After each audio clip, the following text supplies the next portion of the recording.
Matt Kenseth, 2002. There were Winston Cup wins at Rockingham, Texas, Michigan, Richmond, and Phoenix. Those 5 victories were more than any other driver at the Winston Cup level that season. That was great, but Kenseth finished 8th in the point standings, a whopping 368 points behind champion Tony Stewart. 2003 would turn that script upside down.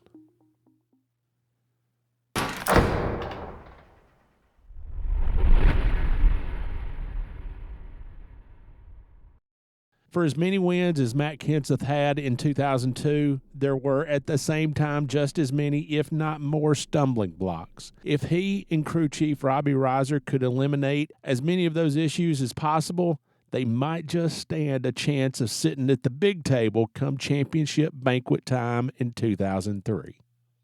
2002, we put ourselves in position to win a lot. We won a series high 5 races, which doesn't seem like many races for today's standards for wins. But we won 5 races. They were all different circumstances. Sometimes we were the fastest car. Sometimes we had the best pit strategy by Robbie. Sometimes we had the best pit stops. Sometimes we had some good luck. Like they were all just different wins. But it was a really competitive year. And, it's easy to say after the fact, but really felt like we could go to 2003 win a championship. I really felt like that. And I remember thinking that and didn't lay it out as like a public goal or even a goal with a team really. But, Robbie and I even talked about that because we won some races in 2002, but we also made a lot of mistakes. Like we made a lot of mistakes. I'm like, man, if we can eliminate all those mistakes, and still get the wins, or even if you don't get as many wins, if you can take all those bad days we have and just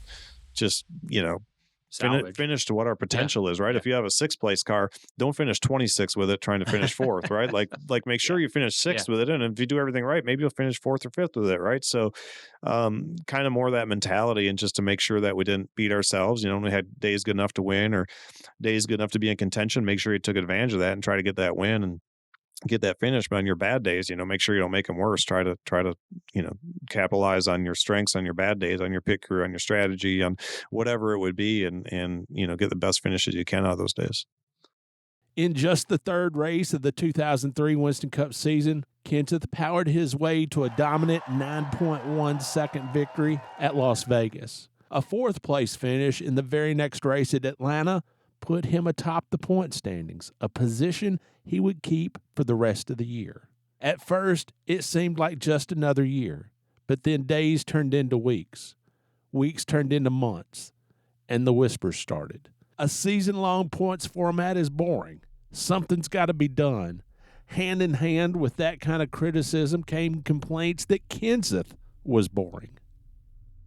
There was a couple things I took personal. But most of it I didn't. It's supposed to be one of the things you learn right away is to not take anything personal, but that's easier said than done. So, I'd say there were some comments Brian France made to me that I took very personal, really, and still have them, still feel that way about it. So, right after that, but other than that, I don't.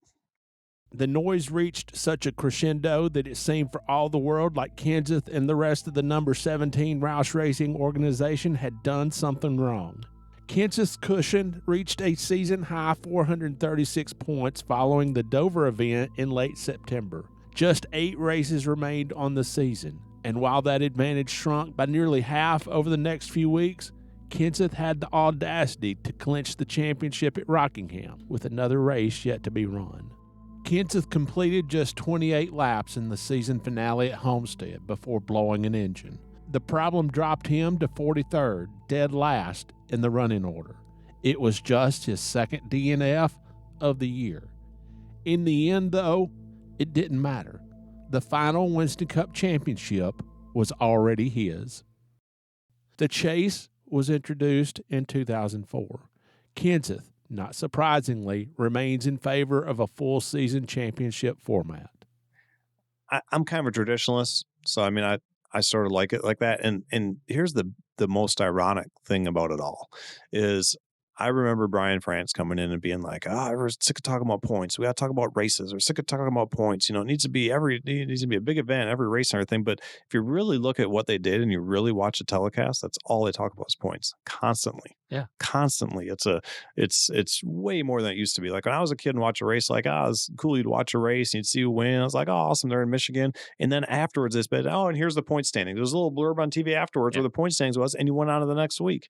And, now it's like it consumes the conversation. It's stage points, it's playoff points, it's qualifying for the chase. Well, you're not really qualified for it because you don't have. It's just constant barrage of talking about points.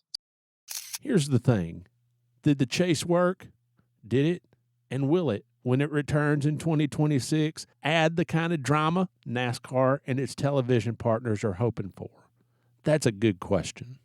So I don't know. It all depends how you look at it. I think that the idea and the concept was probably good. I don't really know that it did what they thought it was going to do. I think at the time, everybody, including myself, was thinking like, oh man, the regular season's going to be this. But when you get down to the last 10, man, all 10 of those tracks are going to be sold out. It's going to be crazy environment. It's going to be so different. And it really wasn't. It was really, really the same, as the rest of the races, as far as how many people were in the stands, and TV ratings were pretty similar as far as I know, and all that. So I think people just love NASCAR racing. I don't know if most people care as much about how we crown the champion as what maybe some people think. That's just totally my opinion.